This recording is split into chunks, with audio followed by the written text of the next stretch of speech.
So, hello and welcome to the Potted RV. My name is Constance, and today is the second part of the video for the getting the grow beds ready. We're doing this in two parts, and the reason why I'm going to end up, this is going to look really strange because I'm not getting ready to plant these yet, but I'm going to do the intro recording now, and I don't like editing this out. I like explaining it, but I do understand if you want to skip past it.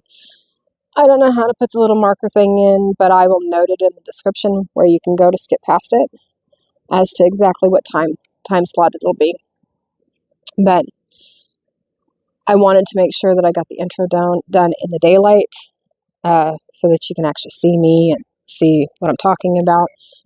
And we'll go ahead and do the planting out here in a little while. And I'll meet you back here when we're done. So, let's see how we do with this. And take the one that is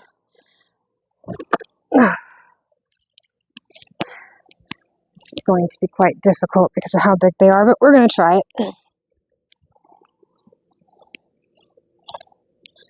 This is going to be so much fun. But they have to be done. And I'm a one-man channel. I don't really have help. I'm off.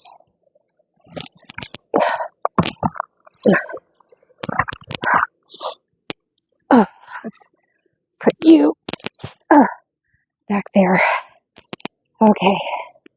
So I am not worried about it falling a little bit because, like I said, I want these guys to spread out a bit anyways. So I'm just going to move the fruit up as much as I can because they will spread out. I'm not going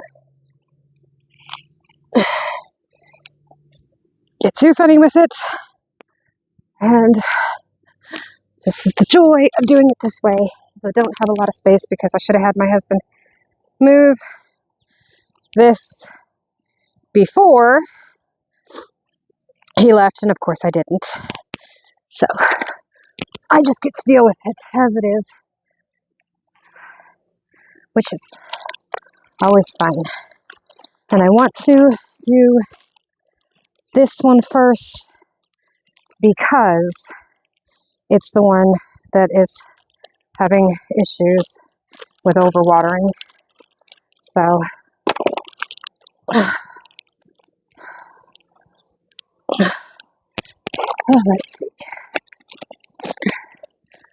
let's see. And of course the bag soil is still pretty hot.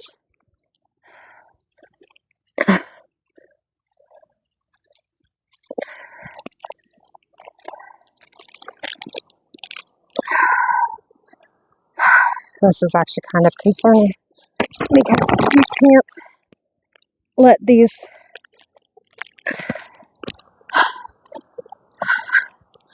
strawberry crowns cannot get soil stuck to them or they will start rotting anyways.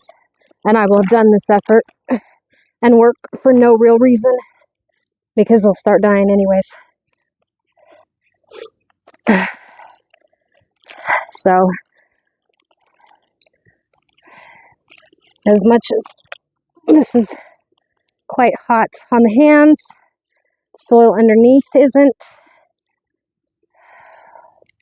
Wish I had got something to tie this back so I could do this better, but I did not.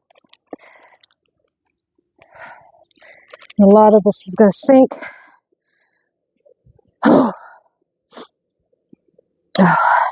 And I really don't like standing in it, but I don't have a choice because I didn't realize how close to the trailer my husband put it until I was already into it too far to stop.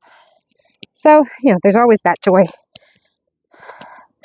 So where I stood, I have to come back and loosen up the soil. And of course, I have Miss Pris coming to tell me she's ready for her dinner. Uh-huh.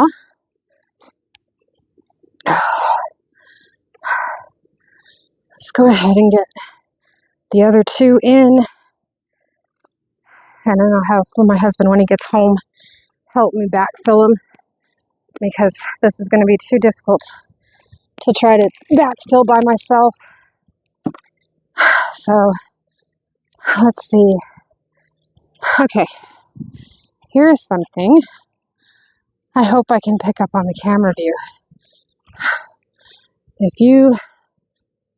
I just watered this, I'm like being soaked here. If you look, right there, there's a borehole. That's a June bug. See? So much fun. So much joy. Now, we're going to start pulling these down and spreading them out just a touch. I'm not gonna like break them up or anything. They're all going in the same place. I just want to loosen the root system up a little bit and plop them in there. That I'm gonna have to put another bag underneath first, because these ones don't have as much soil as the other ones do. So, put another bag underneath, put back in a little spot, and then,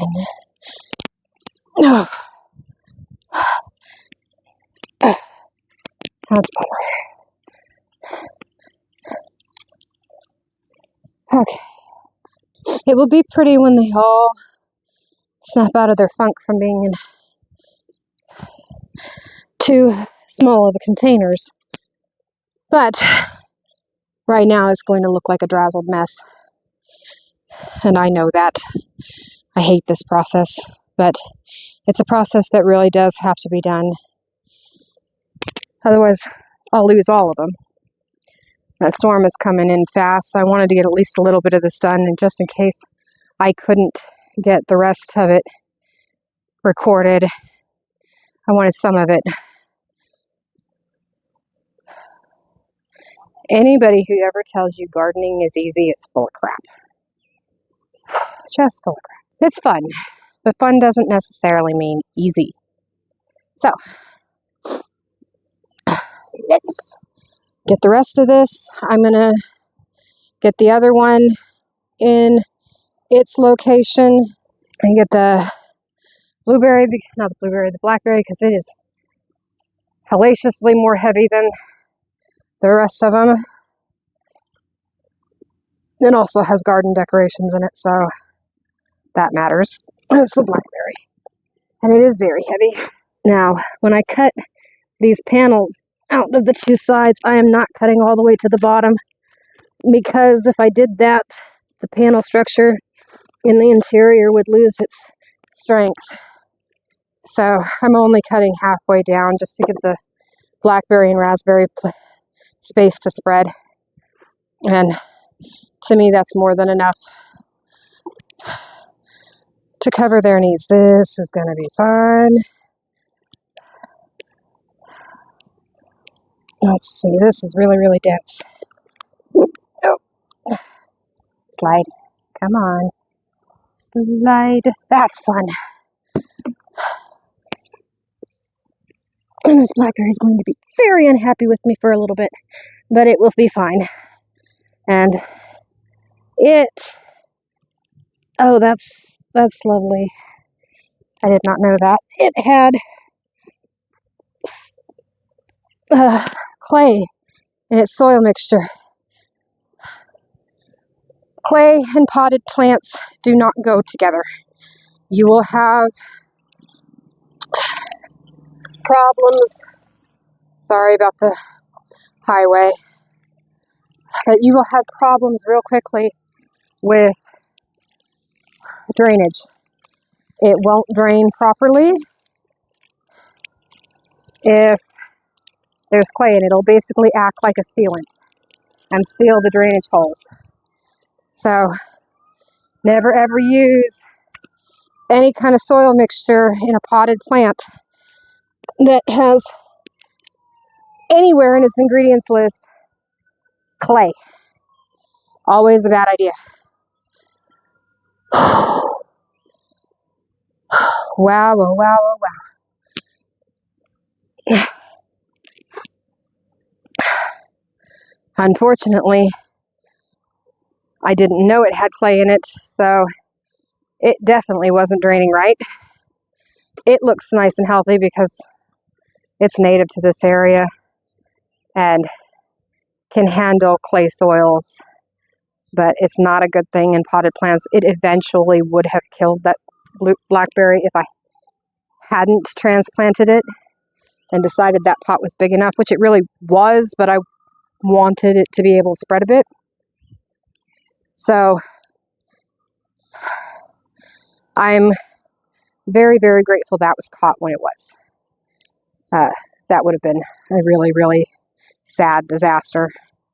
My son would have been disappointed. There's 2 whole blackberries on that plant. That's because it only had 2. Come on. Wow, wow, wow, I was not prepared to see clay at the bottom of that particular plant. That shocked me quite a bit. And get the roses moved over here because they're going to go into, they'll be going in where the blackberry and the raspberry are to share space with the blackberry and raspberry. They'll be just fine.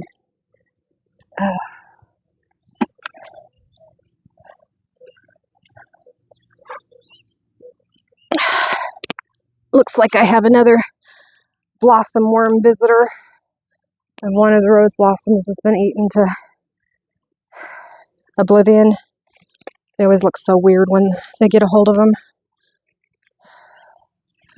All right, let's do the last of the strawberries, the one that has the most plantlets or pups. Some people call them plantlets. Other people call them pups. They're pretty much the same thing. There's pups out in this because they were root bound. So they're seeking new space. And when I'm done with this, they'll get it. But it's going to be a lot of work. A whole lot of work. But that's, like I said before, that's the joy of gardening. I am going to turn the raspberry a bit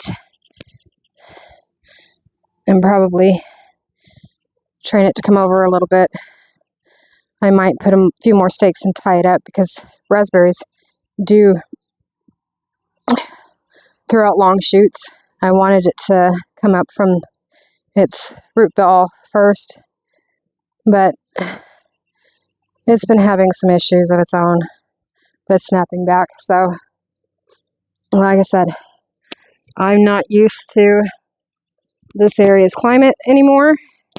So I'm having a lot of lessons on remembering the process of handling plants in this area. The climate's real similar to what I grew up in, although I grew up about almost 3 hours south, but that's okay. Still a very similar climate, just not as wet.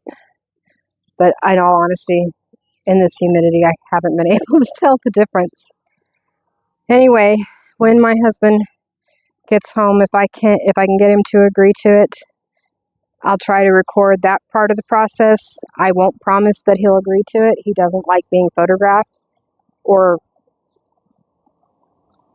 on camera, and I won't make somebody. I've had some people ask me about why I don't list which park I'm at as glowing as I view the park, and that's because, one, I've never asked consent to do that, and I wouldn't do it without the owner's consent, and 2, in fairness, most people are respectful enough to know that someone you see online doesn't mean you know them and shouldn't invade their privacy, but you have those people that don't use their head. And Yeah, if you tried hard enough, you could track me down. I've had people do it in the past that really, really, I'd have given anything for them not to have done so. And it's not pleasant, so I'm not going to make it easy. And I don't want you to think this is a challenge for you to do so. I like my privacy. I appreciate my privacy.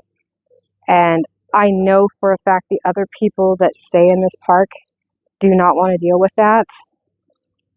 I don't either. If I start having people show up where I'm located that I don't personally know, I'm going to have my husband move the fifth wheel to a different park. Regardless of the circumstances with my garden, I'm not okay with that. I have a small child, and in all honesty, it's not okay. So this is about 3 or 4 days later after recording part 2 of the grow beds and getting them put in.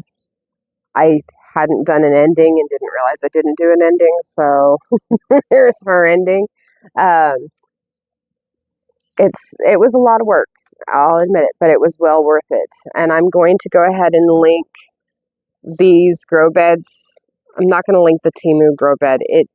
It's fine, it's wonderful, but it takes forever for them to actually get it to you. That to me, it's not worth it. These right here, these 2 beds, I think they cost me $30 for both beds, not each, but both beds. But when you go over and you look at my whiskey barrel pots, my big 20-inch whiskey barrel pots, and I'll pull a clip from a different video. I have clips of those. But when you look at those are $15 a piece. So these 2 very large beds cost me the same amount as 2 of those 20-inch whiskey barrel pots, which they're wonderful. I mean, I have sweet potatoes, and then my hibiscus growing in them. I actually just realized that is actually a non-edible hibiscus. I do have something else besides the African daisies that isn't edible in my garden. I forgot about those. I do have the non-edible hibiscus. So I'll have to note that those are not edible either. Although there is some varieties of hibiscus that are, that one isn't. I would have rathered roselle. I love roselle. I drink roselle tea all the time. I did the morning live stream with Miss T this morning and a blast. It was wonderful. But I don't drink coffee as she does. My brain is stuck on coffee because I used to. I stopped drinking coffee after my son got old enough to start stealing my drinks, and I don't need a hyper-caffeinated two-year-old running around. So I went to strictly herbal tea, and in fact, the tea I sent her is by far my favorite tea. That's the one I drink every single day and recommend to anyone. It's not caffeinated, but it has the same relaxation pick me up that a caffeinated tea coffee does in the morning. So I really do happen to like it. But as far as these beds are concerned, I'm going to take you through real quick and show you how everything's doing now that they've all been settled. And I apologize for my son. He's so cute. But now that everybody's been settled and comfortable, we'll walk you through. I haven't fertilized these beds yet. I will be, because the soil brand I used was specifically non-fertile. I didn't want fertilizer, although I did notice it had a small amount in it. I wasn't thrilled about it. Didn't list it on the bag, but oh well. I noticed it when I was putting these beds in. But these, unlike the one from Temu, which only took 16 bags, these guys definitely, if you're going to order them, be prepared for the 1 cubic foot bags. They're going to take 24 bags a piece. They take a lot of soil, but they're well worth it in the end. And real quick, let's walk you through it, and then we'll go ahead and close this video off because this video is going to be fairly long anyways. I do know that my initial putting the beds together is 24 minutes by itself, so I don't want to make this ending conclusion part of the video too long. So let's go ahead and get into that, and we'll be right back.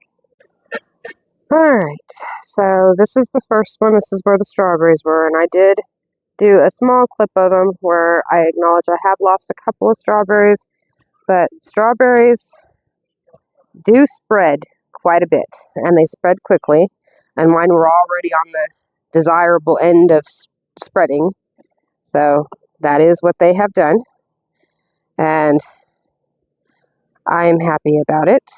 Now, I am noticing my son has not rated the strawberries this morning, so I might actually accomplish getting one this morning.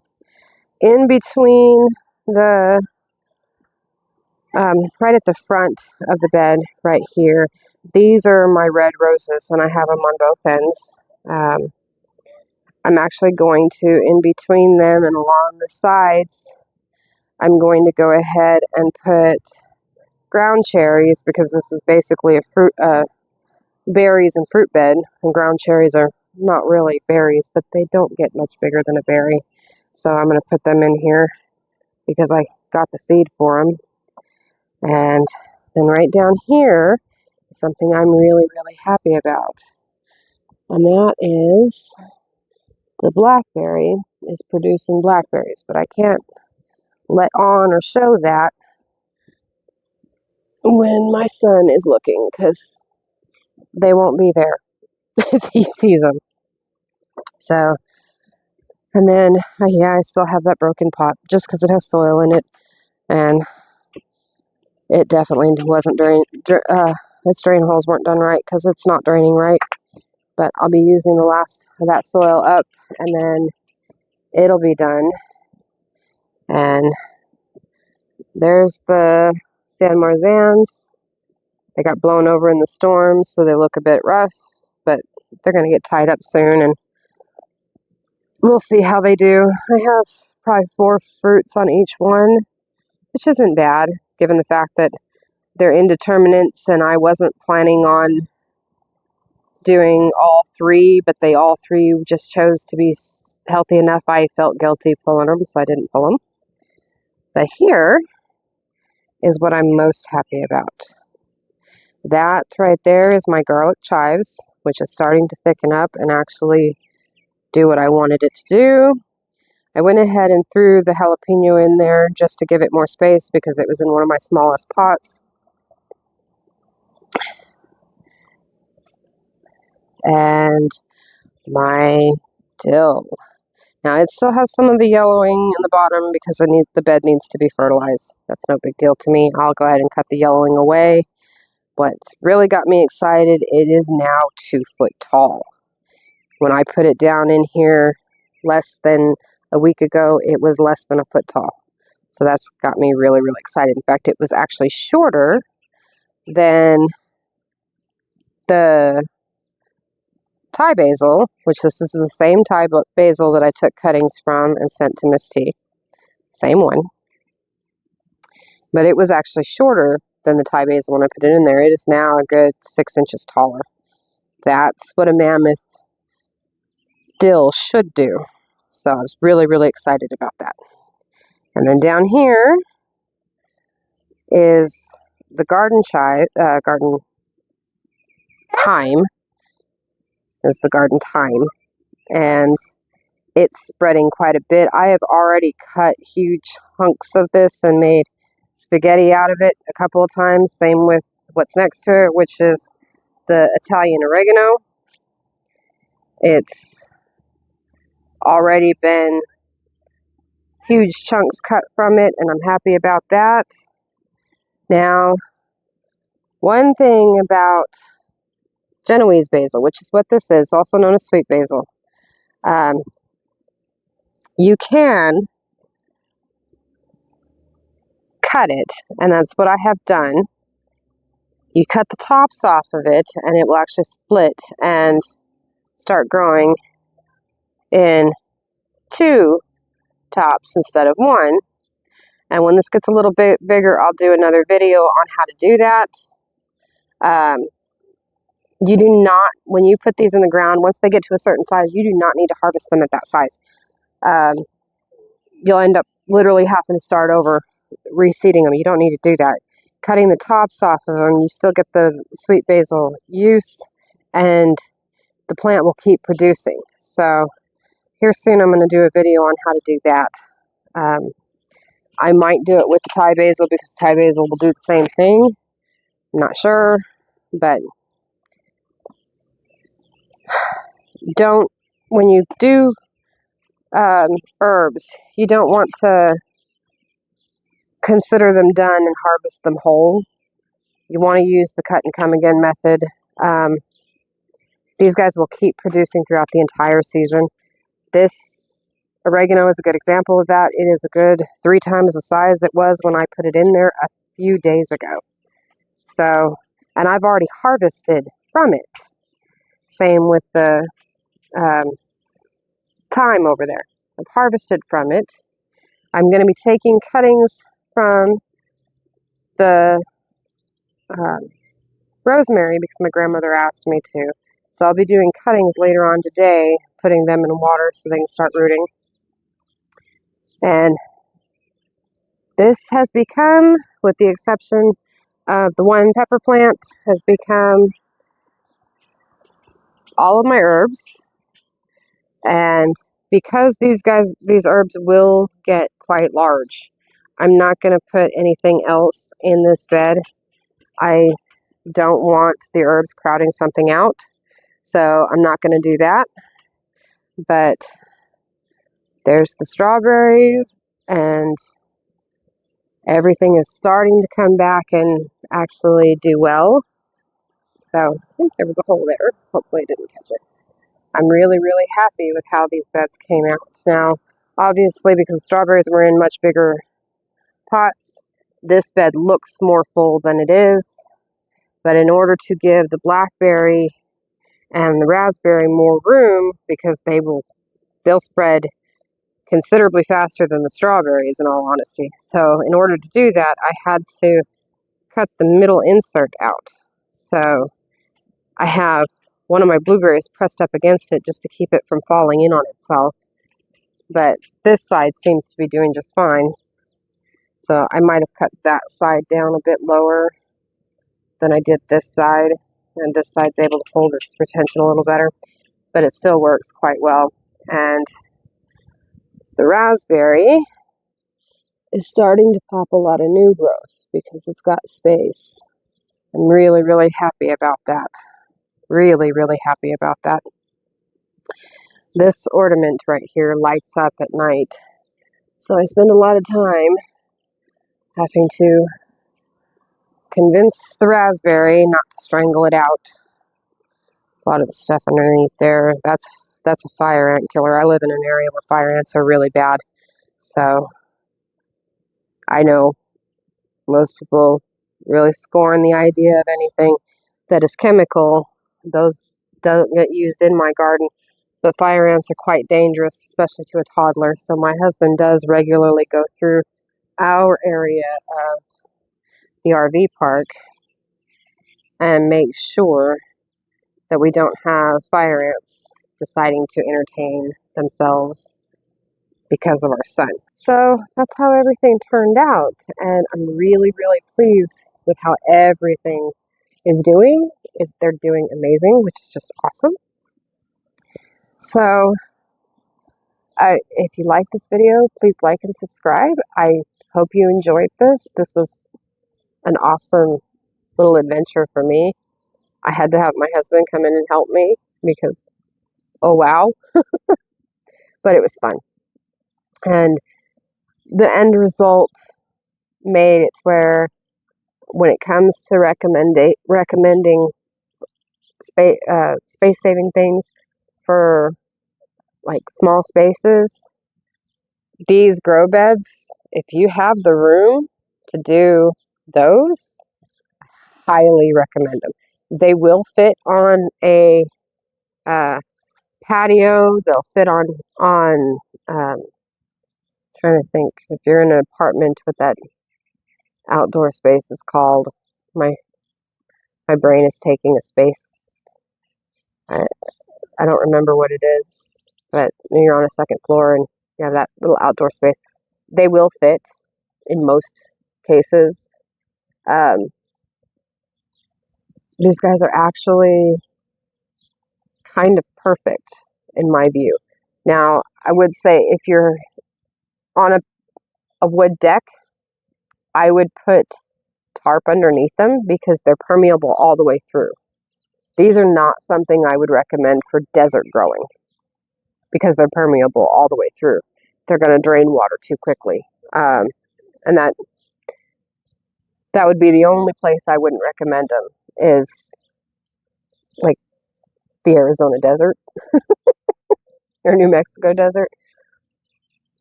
I wouldn't recommend them there, but definitely 100% I recommend them elsewhere. They are wonderful. They hold so much. I mean, the first one I did has a whole bunch of beans in it and 2 zucchini plants and 2 tomato plants and 2 cucumbers. That's a lot for a basically 6 foot by 3 foot space. Basically, I don't think those are 6 feet. I know they said they were, but I don't think they are because my husband is not quite 6 foot tall and he's taller than these are long. So I think they're more like 5 foot. Doesn't matter. They hold quite a bit and I'm impressed with them. So hopefully you liked this video, and if you did, please like and subscribe, and I'll see you on the next one.